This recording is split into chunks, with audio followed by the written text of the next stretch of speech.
দেখেন এই যে তুই বলে মন্ত্র জানিস না, আয় আমার কাছে। তুই ফুল মারছস, বল উঠতে গেছে, আসলে তুই মন্ত্র জানিস না। তাড়াতাড়ি তোর এক গ্লাস পানি ঢাল, তাড়াতাড়ি কর, টেলিস আমার হাসিস নি আজকে। তোর একদিন আর আমার যে কদিন লাগে, তোর আজকে শয়তান বড়টাই পাইছে, তাড়াতাড়ি ঢাল। আবার হাসতে হাসতে আবার ভুটই না, আরো ডাল। আলসে কনকার, এটা লক্ষ্য রেখে নে। রেডি? জিন ফলো করবে। আর আপনারা তো আগে এসেছেন।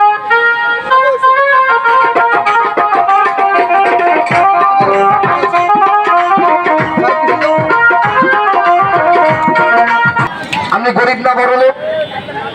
গরিব মানুষ, গরিব মানুষ, আহারে গরিব মানুষ দেখলে বাবা আমার খুব মায়া লাগে।